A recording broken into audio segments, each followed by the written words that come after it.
Divine Grace and Advice and Arvind Bhakti Swami Maharaj Prabhupada Ki Jai Vishnu Paramahams Paridaj Acharya Sata Divine Grace and Bhakti Seva Anant Gauri Vaishnavi Ki Amacharya Shri Haridas Thakur Ki Prem Sakabo Shri Krishna Chaitanya Prabhu Nityananda Shri Advaita Gadadhar Shri Radha Krishna Govinda Shama Kundara Kundi Govardhan Ki Jai Shri Vrindavan Dham Ki Jai Shri Mayapur Dham Ki Jai Shri Nilachal Jagadhar Dham Ki Jai Ganga Maya Ki Jai Jamuna Maya Ki Jai Bhakti Devi Ki Jai Srimati Tulsi Maharani Ki Jai Samveta Bhaktivinoda Ki Jai Shri Harinam Sankirtan Ki Jai Ithai Gaura All glories to the assembled devotees. All glories to the assembled devotees. All glories to the assembled devotees.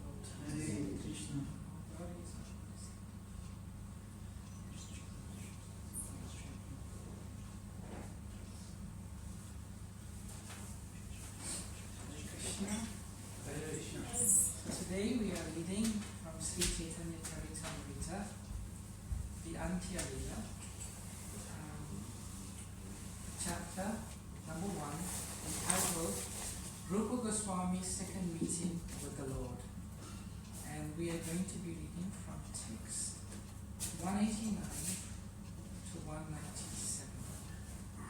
We do that normally till we come to the text with the purport.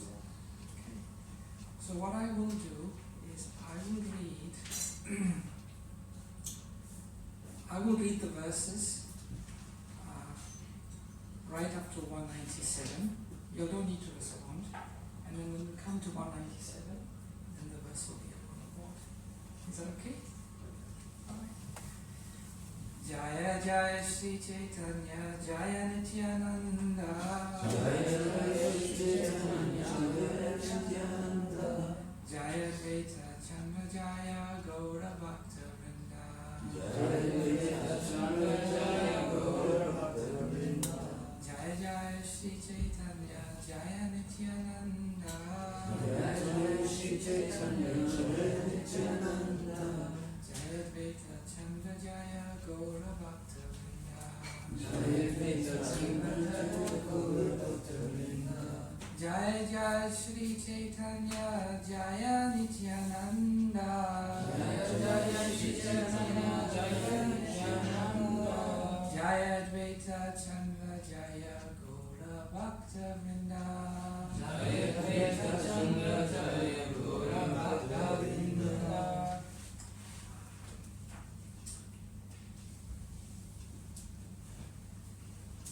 So maybe I'll put the verse into context first for those who are not following. So this chapter is entitled Rupa Goswami's Second Meeting with the Lord. This is a very relishable part of the Chaitanya Charitamrita. Jai Shri Radharani Vishwara Ki Jai Shri Jagannath Baladev Subhadra Ki Jai Shri Hithai Gauri Ki Jai Shri Giri Govardhan Ki Jai. So this is a very relishable part of the Chaitanya Charitamrita for us as Gaudiya Vaishnavas. The Gaudiya Vaishnavas are also known as Rupanugas. Rupanugas because we are followers of Rupa Goswami. So this particular chapter is a beautiful description of all the glories of Rupa Goswami in connection with Sri Chaitanya Mahaprabhu and his devotees. Now, I'm sure most of you all know Rupa Goswami. He is the chief of all the Goswamis. And just a short biography of Rupa Goswami. He originally, his ancestry comes from the south of India, Karnataka. And he comes from a very highly elevated lineage of brahmanas and scholars. So Rupa Goswami's father's name was Kumaradev, and he had moved to a place called, a town called Jeshore, and he had 3 sons. Their names was Santosha, Amara, and Srivala. Santosha was Rupa Goswami, Amara was Sanatana Goswami, and Srivala was Anupam. So these 3 sons of Kumaradev, they studied the Shastras, they studied Sanskrit, and they became very learned. And after the passing away of their father, they moved to a town called Sukurma, which is near the capital of Bengal. And there they continued with their studies. But the leader at that time of Bengal was the Anuddin Hussain Shah. And he had a minister or a guru, they called Mustafi, Mulami in Islam. So this guru came to him once and he said, if you want your kingdom to prosper, there are 2 very qualified, very learned Brahmin boys. You should take them into your circle of management, and in this way your kingdom will progress. And in this way, the king, he took Santosha and Amara, Rupa and Sanatan, into his management, and he made Rupa the chief secretary, and he made Sanatan the chief minister of finance. And in this way, the kingdom really prospered under their leadership. But for Rupa and Sanatan, because they associated so much with the Muslims, they became ostracized from the Brahmin community. And in fact, they even changed their names. Rupa became Dabarkash, and Sanatan became Sakaramalik. So they even got Muslim names. So they were in the ministry of the king. But a time came, although they were ministers, they were living in a town called Ramakeli. But they used to read Srimad Bhagavatam, and they used to study Shastras. And then they heard about Sri Chaitanya Mahaprabhu. And then they wrote to Sri Chaitanya Mahaprabhu and said, we don't want to be in government anymore. We want to be your followers. And then Sri Chaitanya Mahaprabhu wrote back.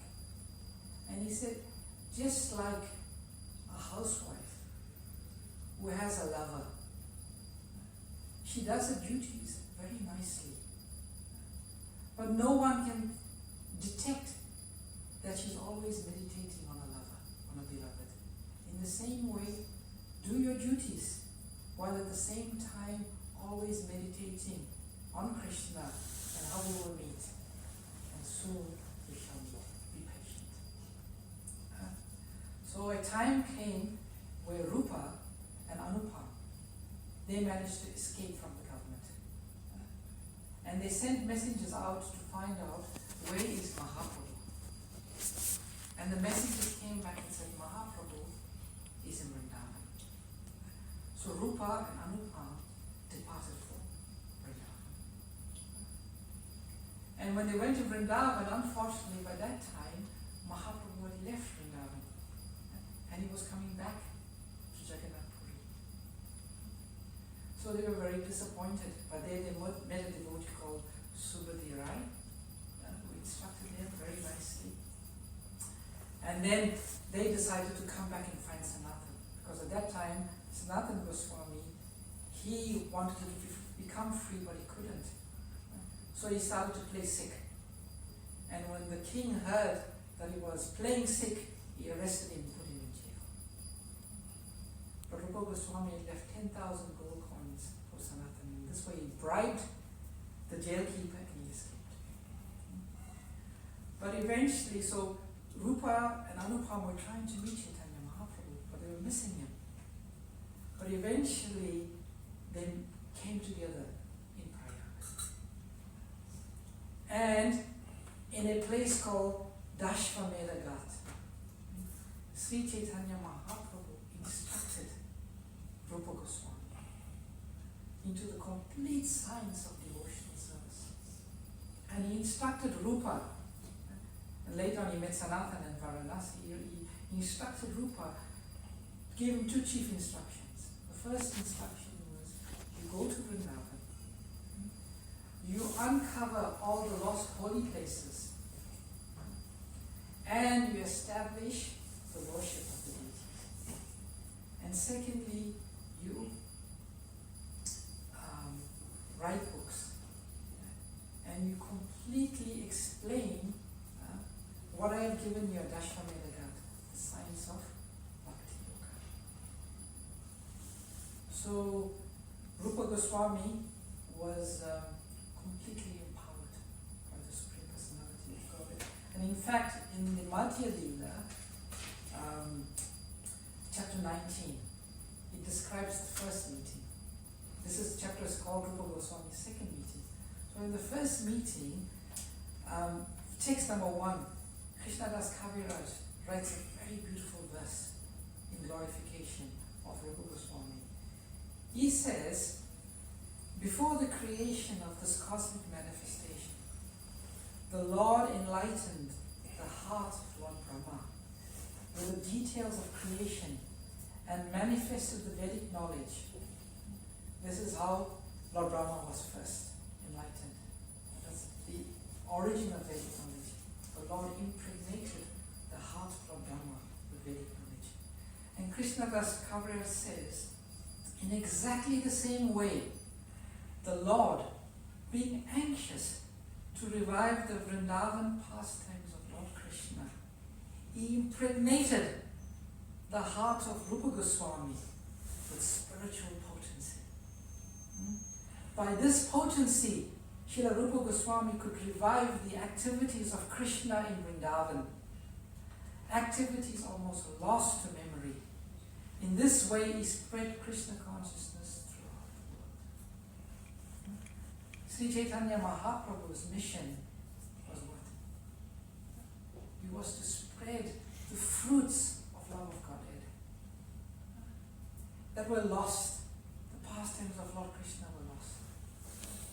So Mahaprabhu came with this mission to spread the Vrindavan pastimes, because this is the super excellent, the topmost understanding of the absolute truth, one can receive. And then Mahaprabhu impregnated within the heart of Rupa Goswami the full potency. So Rupa Goswami went to Vrindavan and he wrote. But he was feeling separation from Lord Chaitanya Mahaprabhu. He wanted to meet with the Lord again. And the Lord was residing in Jagannath. So he set off with his brother Anupam from Vrindavan to Jagannath. And unfortunately on the way, Anupam fell sick and he died. So there was some delay in conducting the funeral ceremony of his brother Anupam. But at the same time, on this journey, he started to write a drama about the pastimes of Lord Krishna. Beautiful drama.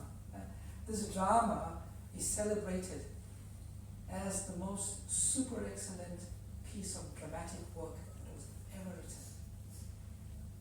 So he started to write, and eventually he came to Jagannath Puri, and he met Sri Chaitanya Mahaprabhu for the second time. But in Jagannath Puri, there were 3 associates of the Lord who would never go to the temple of Lord Jagannath, because of their association with the Muslims, they consider themselves very low. And you know who those three persons were?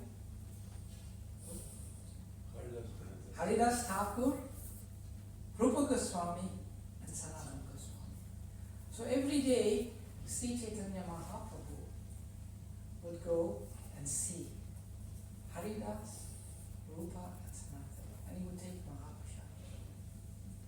So this chapter, it starts with Lord Chaitanya coming and meeting Rupa Goswami and Haridas. So it is explained they met, and when Mahaprabhu met, the first thing he told Rupa Goswami, he quoted some verses. He said, Krishna never leaves Vrindavan. So at that time, Rupa Goswami was thinking of separating the drama into two parts. Krishna's pastimes in Vrindavan and Krishna's pastimes in Dwaraka. So when Mahaprabhu said that, he took it as confirmation. So he split the drama into Vidagda Madhava, which is the pastime of Krishna in Vrindavan, and Lalita Madhava, which is the pastimes in Mathura. And it is said that every year during the Ratha Yatra, Sri Chaitanya Mahaprabhu used to dance. Beautifully used to dance, capture the hearts of everyone. And while dancing, he used to chant one verse. And nobody besides Swarup Damodar knew the meaning. So one Ratha Yatra, Mahaprabhu was dancing, he was chanting this verse. And Swarup Damodar Goswami, being the only person that knew this, he used to chant other verses, used to supplement the feelings of the Lord. But Rupa Goswami, he heard the Lord saying this verse. And the moment he heard, immediately he composed a beautiful verse. He composed a verse. And then he wrote that on a palm leaf. And he took that and he placed it in the thatch roof of where he was living, and he went to take a bath. And while he was taking a bath, Mahaprabhu came, and he saw this little leaf stuck in the thatch roof. And he took the leaf out, and then he read the verse. And when he read the verse, he was astounded. He was astounded. He said, how could Rupa Goswami know my mind so perfectly? No one else knows my mind, but Rupa knows it. And he immediately took it to Swarup Damodar, and he said, Swarup Damodar, look at this. How could Rupa know my mind? And then Swarup Damodar said, he knows your mind because you have invested in him the full potency. The full potency. And then Mahaprabhu came and he saw Rupa Goswami. He said, let me see what you're writing. Let me see what you're writing in your drama. And then he took the drama and he took this one verse. And he read this one verse. It's a very famous verse, maybe some of you all know it. Tunde Tandavani Ratim. It's a very, very famous verse. And it is a beautiful verse. And it is recognized by all the associates of Lord Chaitanya Mahaprabhu that there is no other verse that describes the glories of the holy name as beautiful as this verse. And I'll read it to you briefly. The translation of this verse is, I do not know how much nectar the two syllables Krishna have produced. When the holy name of Krishna is chanted, it appears to dance within the mouth. We then desire many, many mouths. When that name enters the holes of the ears, we desire many millions of years. And when the holy name dances in the courtyard of the heart, it conquers the activities of the mind. And therefore all hear the statement, taste for the holy name. And sometimes we may think, what does it mean to have taste for the holy name? This verse by Rupa Goswami describes what taste is. Taste means, why have I only got 2 ears? And why have I only got 1 tongue? This holy name of Krishna is so sweet, so relishable, that I should have hundreds and thousands of ears and hundreds and thousands of tongues. And when Mahaprabhu, later on, he called all of his associates together and he said, recite this verse to all my associates, recite. And Rupa Goswami was too shy. He didn't want to. As Saurabh Damodar recited. And when Haridas Thakur, who is Namacharya, heard this verse, he jumped up and started dancing in ecstasy. And all of Mahaprabhu's associates, they were spellbound. How could this Rupa Goswami write something so beautiful? We've never heard something so beautiful before. And then Mahaprabhu made him read the verse. And then Swarup Ramananda Rai asked him a question. Who is your worshipable deity? Who is your worshipable deity? And then he quoted that most famous verse. I'm trying to find it now. It is described as the most glorious verse describing the incarnation of Sri Chaitanya Mahaprabhu. Anarpita.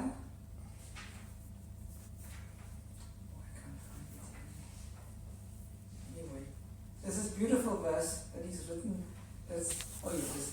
Anarpita Charim Chirat Karuna Aya Avitarina Kalu. The translation of this verse, and again, this verse is recognized as the most beautiful, most eloquent verse written about the appearance of Chaitanya. This verse is, may the Supreme Lord, who is known as the son of Srimati Sachi Devi, be transcendently situated in the innermost core of your heart. Be pleasanted with the radiance of molten gold, he has descended in the age of Kali by his causeless mercy to bestow what no incarnation has ever offered before, the most elevated mellow of devotional service, the mellow of conjugal love. So in this way, we can see in this chapter the glories of Srila Rupa Goswami. He's writing. So when we come to this verse, I was just trying, took a bit of time putting it into context, but this is the point we arrive at today. We arrive at this point where Ramananda Rai is looking at the dramas that's been written by Rupa Goswami and he's reading from it. Okay. So we start from verse 189. Riyam avakriya kriya vyakarshati radham vanayaya nipuna sajati nirastata varavam saja kalkidati. May the sweet sound of Lord Krishna's flute, his authorized messenger, be glorified, for it expertly releases Srimati Radharani from her shyness and attracts her from her home to the forest. This is a verse from Lalita Madhava, spoken by Gargi, the daughter of Gargamuni. Next verse. Sahachari nirantaka koyam yuho multi rajuti raja bhuviku Tapato Machamatan Gaja Vibramam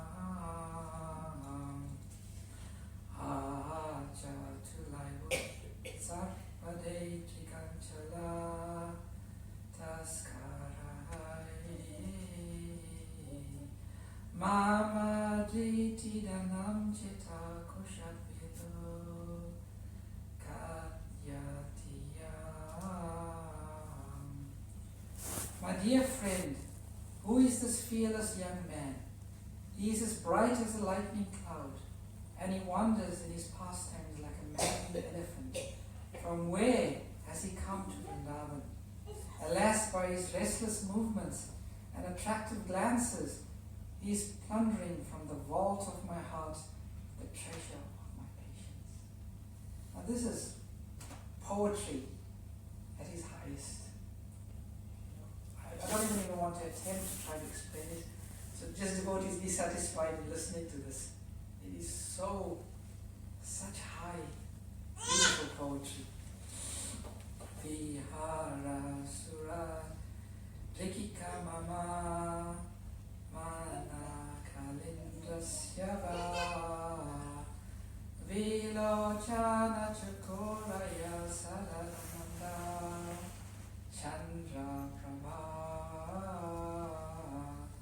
Urum Bharatasya Charam Chabarana Charutaravadi Mayonannathamanoratayayam Alam Visaradika. Srimati Radharani is the Ganges in which the elephant of my mind enjoys. Just look at that metaphor. The elephants enjoy cooling themselves in the Ganges water. And he writes, Srimati Radharani is the Ganges in which the elephant of my mind enjoys pastime. This is poetic excellence. She is shining of the full autumn moon for the chakora birds of my eyes. She is the dazzling ornament, the bright and beautiful arrangement of stars on the border of the sky of my chest. Now today I have gained Srimati Radharani because of the highly elevated state of my mind. This verse is from Lalita Madhava 2.10, expresses the thoughts of Lord Krishna in relation to Radharani. So I'll move on a bit, I'll just explain, I'll read the translation. After hearing this, Sri Ramananda Rai submitted at the lotus feet of Sri Chaitanya Mahaprabhu the super excellence of Sri Rupa Goswami's poetic expression and began to praise it as if he had 1,000 mouths. Sri Ramananda Rai said, "This is not a poetic presentation. It is a continuous shower of nectar. Indeed, it is the essence of all ultimate realizations appearing in the form of praise." So Ramananda Rai was also not a great scholar. He said, this is not poets. This is not poetic representation. This is a shower of nectar. The wonderful descriptions of Rupa Goswami are superb arrangements to express loving affairs. Hearing them will plunge the heart and ears of everyone into a whirlpool of transcendental bliss. What is the use of a bowman's arrow or a poet's poetry if they penetrate the heart but do not cause the head to spin? Now this is poetry within poetry. So Ramananda Rai is trying to describe the poetry of Rupa Goswami, but look how he describes it. It's poetry itself. And this is the beauty of Sri Chaitanya Mahaprabhu and his associates. This is just pure nectar from whichever angle you look at it.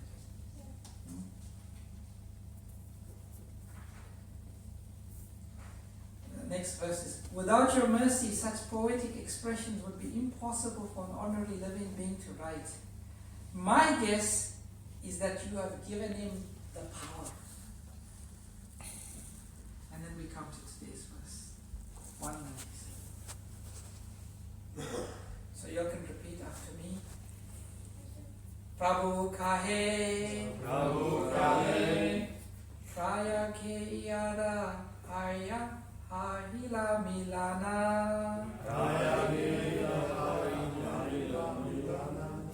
Hiyara Gune Hiyate Amara Tushta Ailamana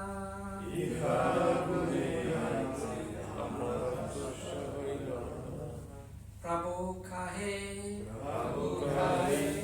Praya ke ihara Ahila Milana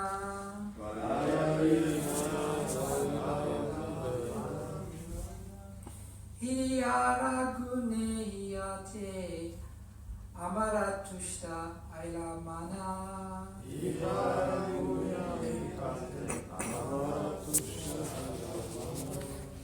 Prabhuva kahe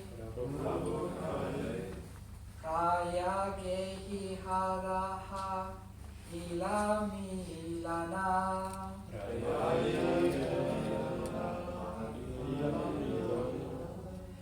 Hiyara gune hiyate Amara tushta ailamana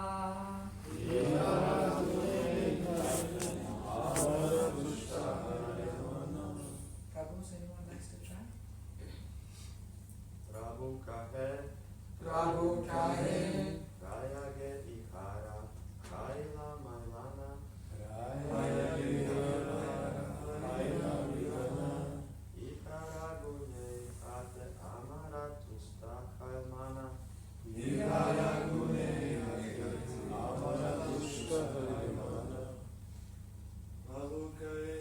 Prabhu kahe Raya ge ihara Ahila milana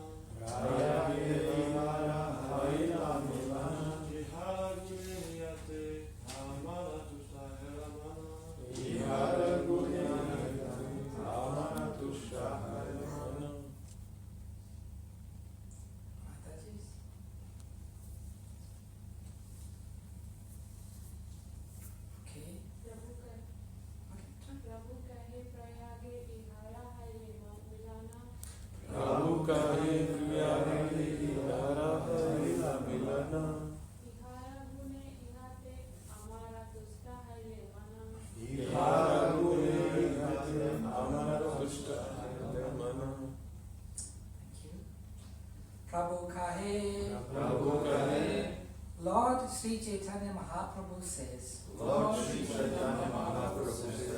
Prayage at Prayag Ihara of him Ahila there was Milana meeting Ihara Gune by his transcendental qualities Ihate in him Amara of me Tushta satisfied Haila became Mana the mind Sri Chaitanya Mahaprabhu replied, I have met Srila Rupa Goswami at Prayag.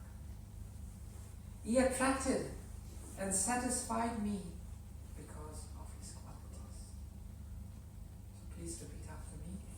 Sri Chaitanya Mahaprabhu replied, I met Rupa Goswami at Prayag.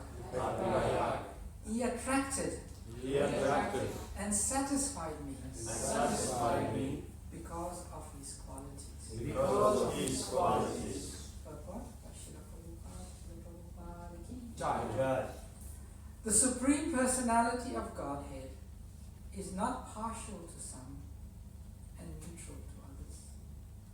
One can actually draw the attention of the personality of Godhead by service.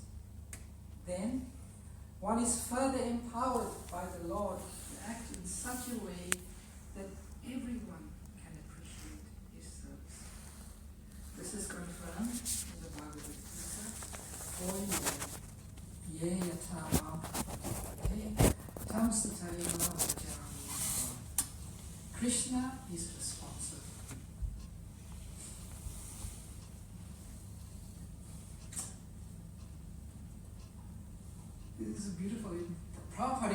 It's like it's a nest of poetry and eloquence.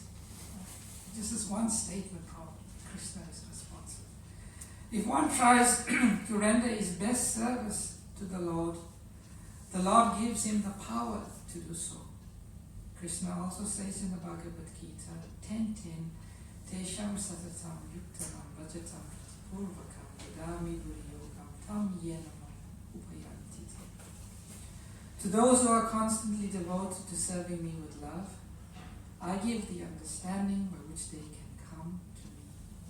Sri Chaitanya Mahaprabhu bestowed his special favor upon Srila Rupa Goswami because Rupa Goswami wanted to serve the Lord to the best of his ability. Such is the reciprocation between the devotee and the Lord in the discharge of devotional service.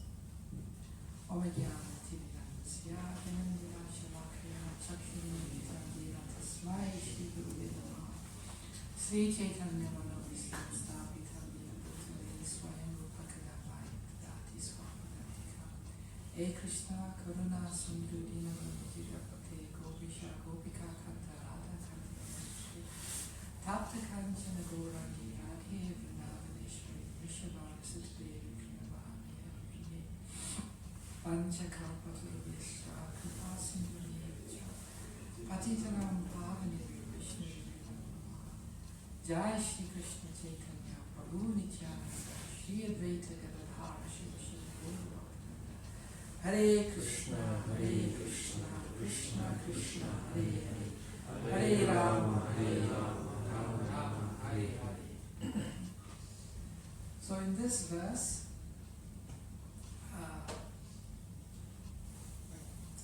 Lord Sri Chaitanya Mahaprabhu is explaining how he felt towards Rupa Goswami and why he bestowed his full mercy on Rupa Goswami. And in the purport, Srila Prabhupada starts with a very interesting statements. He says, firstly, the Lord is not partial to anyone. Not partial means you don't take sides. But immediately after that he says, when somebody is not partial, it means they are neutral. Then what does he say? But the Lord is not neutral. So there's a quandary there already. He's not partial, but he's not neutral. And then he qualifies. He says, one can actually draw the attention of the Supreme Personality of Godhead by service. Now those three statements remind one of what verse?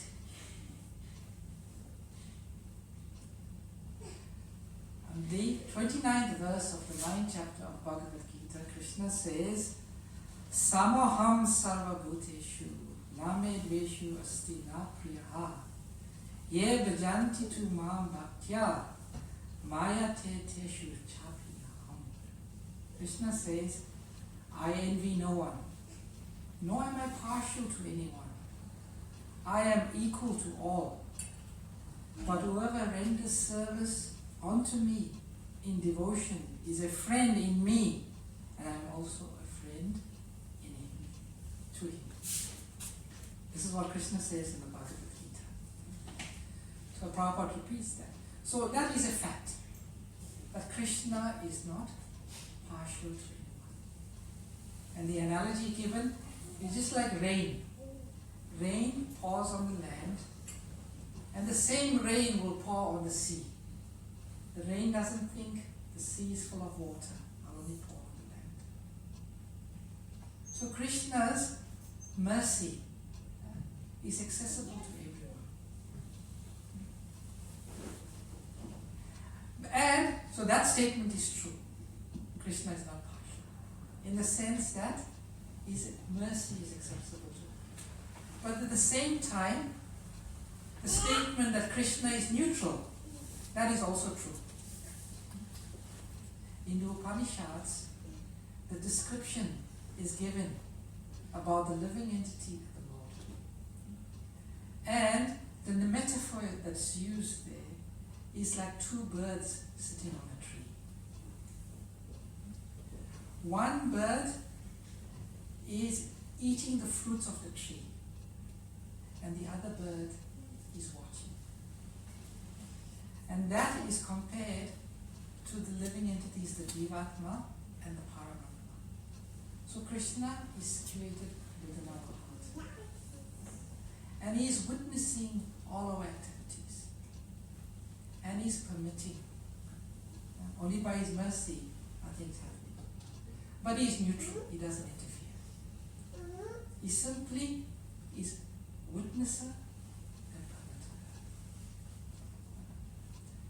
But it is explained, when that bird who is eating the fruit, but who is completely oblivious to the other bird sitting next to him, one day turns and looks at the Paramatma and says, guide me. Then the Lord does not become neutral. The Lord takes special attention to his devotee. And Prabhupada says, all three statements are reconciled by this one fact, this one very important fact. And that fact is, Krishna is a person. Krishna is a person. And Prabhupada said, just like a man may be charitably disposed to everyone, but when he comes to his child, he'll be especially disposed to that child. Because why? Because he's a person. So Krishna is a person. He is equally disposed to everyone. But one who turns to him, one who becomes his devotee, then Krishna shows special affection. And Prabhupada quotes the second verse from the Bhagavad Gita, Ye yata mam prapachyante, tam sateva bhajamiham. Translation of this verse, Krishna says, all of them, as they surrender unto me, I reward them accordingly. Everyone follows my path in all respects, O son of Prita. Krishna is saying, as we surrender unto him, he rewards us accordingly.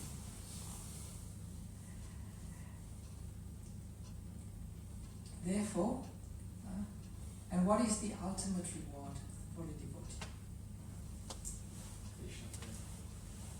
Krishna prema.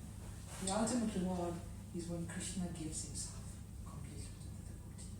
That's the reward he's talking about. So Krishna is saying, as people surrender to me, I give myself accordingly to them. For those who are the impersonalists, who want the Brahmajyoti, I give them the Brahmajyoti. For those who are the yogis, who want to see the Paramatma and associate in a relationship of neutrality, I give them. But those who want to associate with me as the Supreme Personality of Godhead, Krishna. But in his Bhakti Rasamrita Sindhu, Srila Rupa Goswami lists 6 characteristics of pure devotional service. And the third characteristic is pure devotional service is Sudurlabha. It's very rare. Why is it rare? For 2 reasons. It's rare because we don't want it that much. And it is rare because Krishna doesn't want to give it very easily. Why doesn't Krishna want to give it so easily? Because when he gives it, he is completely purchased. Prabhupada says he becomes like a puppet in the hands of his devotees. His devotee will say, Krishna, go bring my sandal. And Krishna will put the sandal on his head and come and give it to his father. The devotee will say, Krishna, I want to jump on your shoulder, I want you to carry me around. Krishna will say, sure, jump on my shoulder. So this is very great. And the last verse that Prabhupada quotes in this purport is Tesham Satatam Yuktanam Vajitam Priti Purvakam Vedami Buddhi Yogam Tam Yenamam Upayanti Te. The translation of this verse, to be accurate, Krishna says, to those who are constantly devoted and worship me with love, I give the understanding by which they can come to me. So, this is a very important statement. Very important statement. Krishna is saying that for those who want to understand him and approach him with a feeling of love, Priti Purvakam, he is situated within the heart of the devotee, gives them the intelligence and the understanding. Therefore, Krishna consciousness, in one sense, is so simple. And Prabhupada said, Krishna consciousness is simple for the simple and complicated for the complicated. For those yogis who have been meditating for hundreds and thousands of years, trying to understand the Lord, but can't. For those jnanis who have been studying the Vedas for hundreds of years, but can't see the Lord. For the devotee, the Lord is instantly revealed. Why? Tesham Satatam Yuktanam. From within the heart, he reveals. Once, Srila Prabhupada asked the devotees, what is the most important verse in the whole of the Shastra?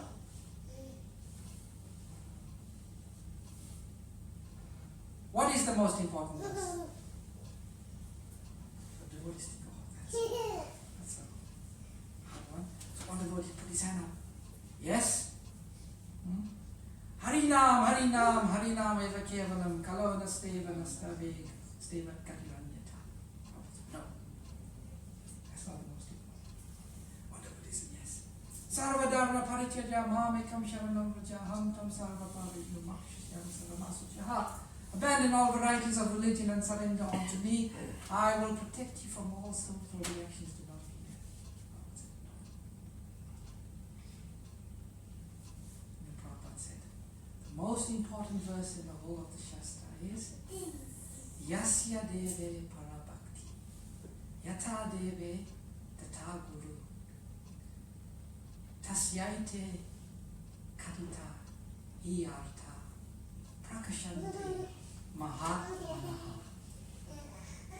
Only unto those great souls who have implicit faith in the Lord and the spiritual master are all the imports of Vedic knowledge revealed. I'll repeat. Only unto those great souls who have implicit faith in the Lord and the spiritual master are all the imports of Vedic knowledge revealed. Bhakti can never be achieved. It can only be received. You can never achieve it. We can only receive it. So, our goal as devotees or aspiring devotees, as sadhakas, is to make our consciousness such that Krishna and the spiritual master will feel satisfied with us to reveal everything. And this is what Mahaprabhu did to Rupa Goswami. He was so pleased with Srila Rupa Goswami that he revealed the essence of bhakti.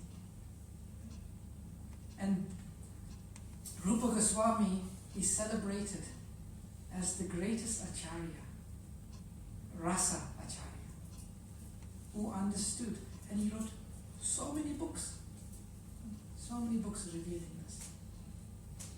By the way, what time is class finished today? I'm not sure. Have I passed the time? 9 o'clock. 9 o'clock. Okay, so carry on. So Rupa Goswami, he became that recipient. Now I just want to read something a little further, but give us a bit more insight to that mood of Rupa Goswami. And it's very important because it's very relevant. All of us in this Krishna consciousness movement, our chief mission, goal, and aim in life should be to support, to be instruments for Srila Prabhupada. To be the instruments of Srila Prabhupada. And Srila Prabhupada's desire was to spread this Krishna consciousness movement throughout the world. And the perfection of our life will be when we can become instruments in that mission in the life of Srila Prabhupada. And Prabhupada says that no one can spread this Krishna consciousness movement unless they are empowered by the Lord. So I want you to just read the purport in the time we have available from text number 135 of the Madhya Lila chapter 19. Now the Madhya Lila chapter 19 describes the first meeting of the Lord with Rupa Goswami.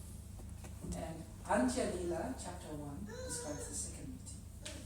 So text number 135 states, for 10 days Sri Chaitanya Mahaprabhu stayed at Prayag and instructed Rupa Goswami, empowering him with the necessary potency.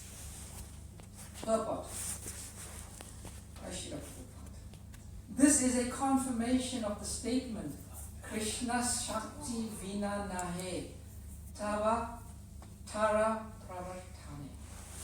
Unless one is specifically empowered by the Supreme Personality of Godhead, he cannot spread the Krishna consciousness movement.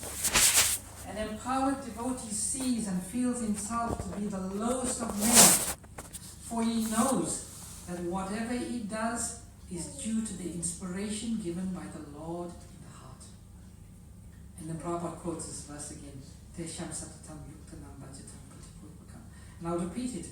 An empowered devotee sees and feels himself to be the lowest of men, for he knows that whatever he does is due to the inspiration given by the Lord. 19. Madhya 19. Text 135. So what Prabhupada is saying here, the first qualification for one is to know that whatever power, whatever ability one has, that is coming from Krishna. That intelligence is coming from Krishna. And you see Rupa Goswami displaying this. Rupa Goswami said, I never wrote these books. Why are you looking at me? Why are you praising me? I never did this. It's all the potency of Mahaprabhu. And the same with Srila Prabhupada. There's one incident, very nice pastime, that is explained by Nandakumar, one of Prabhupada's servants. Once Prabhupada was reading one of his books, and he started to laugh and enjoy it. Then he turned to his servant Nandakumar and he said, which author enjoys his books like this? He says, I never wrote these books. These books were written by Krishna. These books were written by Krishna. I was only the instrument. Prabhupada took no credit. He said these books were written by Krishna. And Prabhupada writes, to be empowered by the Supreme Personality of Godhead, one has to qualify himself. So we want to all be empowered. but we have to qualify ourselves. And what's that? This means that one must engage 24 hours daily in the loving service of the Lord. The material position of a devotee doesn't matter, because devotional service is not dependent on material considerations. In his earlier life, Srila Rupa Goswami was a government officer and a grihastha. He was not even a brahmachari or a sannyasi. He associated with milechas and yavanas, but because he was always eager to serve, he was a qualified recipient for the Lord's mercy. And Prabhupada is saying, what is the qualification? It's our eagerness to serve the Lord. It's our eagerness to want to please Krishna. Never, never, ever the eagerness to want to be glorified. This is what happens in our spiritual lives. When one has the desire to please the Lord, to want to be a good cook, a good speaker, a good book distributor, a good devotee, then the Lord will empower us. But if we want to be a good cook, a good speaker, a good book distributor, a good devotee, just so that others will glorify us, then we won't be empowered. The Lord will empower those who want to sincerely serve Him. And that was Rupa Goswami. He wrote so many books. And you could just see, he's just shy. Mahaprabhu said, recite what you have written. He put his head down. Doesn't want to recite. It is said the Goswamis, even when they wrote with the mentality, not so that they could become famous writers. They wrote with the mentality, just that maybe a few close friends would read what they have written. They never had the mentality of wanting to be great authors. So I'll stop here. I'll take any questions or comments.